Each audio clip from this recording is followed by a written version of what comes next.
29 species in genus Acanthus. May 2nd.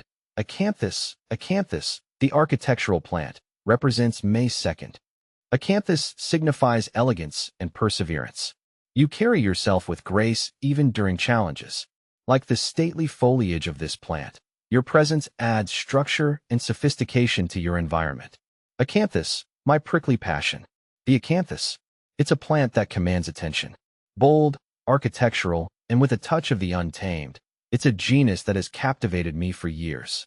Perhaps it's the way their leaves, so often depicted in ancient art and architecture, seem to whisper stories of the past. Or maybe it's their resilience, their ability to thrive in the harshest of environments. Whatever the reason, I, Ferb Vu, am undeniably drawn to these prickly beauties. My fascination began innocently enough, with a glimpse of Acanthus mollis in a local garden. Its large, glossy leaves and towering flower spikes, adorned with white and purple blooms, were unlike anything I'd ever seen. I was hooked. I needed to know more. I delved into the world of Acanthus, discovering a genus rich in diversity and history. These plants, belonging to the Acanthaceae family, are native to tropical and warm temperate regions, with a particular fondness for the Mediterranean.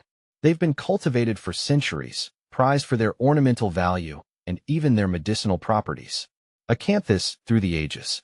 The acanthus has left its mark on human civilization, its distinctive leaves immortalized in stone and plaster. The ancient Greeks, in particular, were enamored by its form. They incorporated stylized acanthus leaves into Corinthian columns, a design element that remains influential to this day. Think of the grand temples of ancient Greece, the ornate capitals topped with those iconic leaves. That's the acanthus legacy. But the acanthus is more than just an architectural muse. It has also been used in traditional medicine. Some species, like Acanthus ebracteatus, have been employed in remedies for ailments ranging from burns to snake bites. It's a testament to the versatility of this genus, a plant that is both beautiful and beneficial. A diverse family. The Acanthus genus boasts a diverse array of species, each with its own unique characteristics. See full list at monsteraholic.com. Cultivating acanthus, a labor of love. Growing acanthus can be a rewarding experience, but it's not without its challenges. These plants are known for their vigorous growth and can quickly become invasive if not kept in check. They prefer well-drained soil and plenty of sunshine, though some species can tolerate partial shade.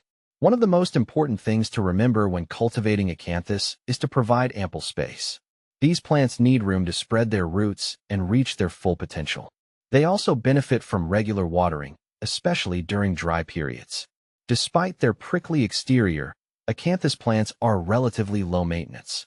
Once established, they are quite drought-tolerant and can withstand a fair amount of neglect. However, they do appreciate a bit of attention now and then, such as deadheading spent flower spikes and dividing overgrown clumps. The allure of acanthus. For me, the appeal of acanthus lies in its combination of strength and beauty. These plants are tough, resilient, and yet undeniably elegant. They bring a touch of the wild to any garden, a reminder of nature's untamed spirit. Whether I'm admiring their architectural foliage, marveling at their vibrant blooms, or simply enjoying their presence in my garden, I never tire of acanthus. They are a constant source of inspiration, a reminder that even the prickliest of characters can possess a unique and captivating beauty.